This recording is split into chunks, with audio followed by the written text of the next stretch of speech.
আসসালামু আলাইকুম রহমতুল্লাহ।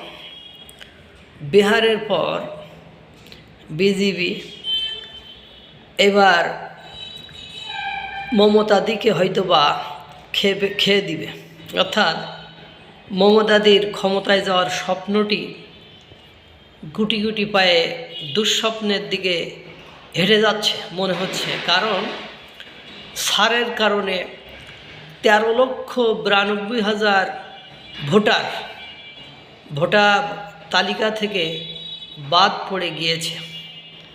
বিএলও তথ্য অনুসন্ধান করে সার এর মাধ্যমে ইতোমধ্যে 13,92,000 অর্থাৎ 14 লক্ষ ভোটার, প্রায় 14 লক্ষ ভোটার বাদ পড়ে গিয়েছে। এবং আপনারা জানেন যে সারের কারণে কারা পালিয়ে এসেছে, কারা পালিয়ে যাচ্ছে। বাংলাদেশে পালিয়ে আসার হিড়িক পড়েছে অধিকাংশ মুসলমান।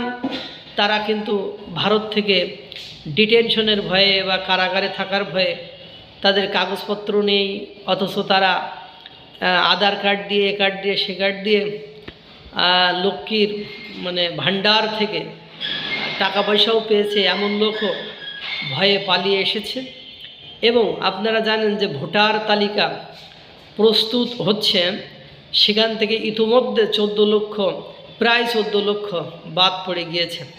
এবং দেখা যাচ্ছে এই 14 লক্ষ ভোটার অধিকাংশই মমতাদির ভোট ব্যাংকের ভোট। এরা এখন পাশাপাশি আমি দেখলাম মমতাদির ভাইপো নাকে সে আবার বিজেপিতে যোগদান করেছে।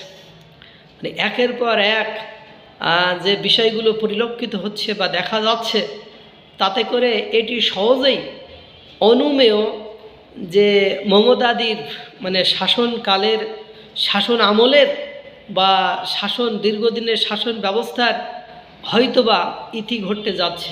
কারণ আপনি সূক্ষ্ম তদন্ত করে দেখলে বোঝা যাবে এই সারের ঘোর বিরোধী হলো মমতাদির পার্টি।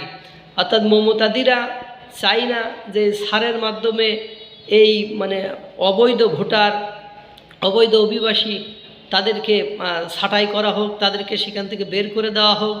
এটা কিন্তু কোনোভাবেই চাইনি। সেজন্য তিনি ইউটিউবার থেকে শুরু করে অনেকেই শাসিয়েছেন, অনেকে জোরাজুরি করেছেন। কারণ মুসলিম ভোটাররা অধিকাংশ সময় দেখা গিয়েছে আপনার মমতার দিকেই ভোট দিয়েছে। কিন্তু এবার মুসলিম ভোটাররাও বিহারে তারা দেখিয়ে দিয়েছে তারা বিজেপিকে ভোট দেবে।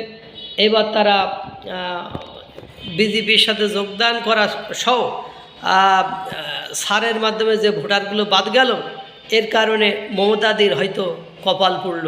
আল্লাহ তাআলা সকলকে ভালো রাখুক, সুস্থ রাখুক। আসসালামু আলাইকুম রহমতুল্লাহ।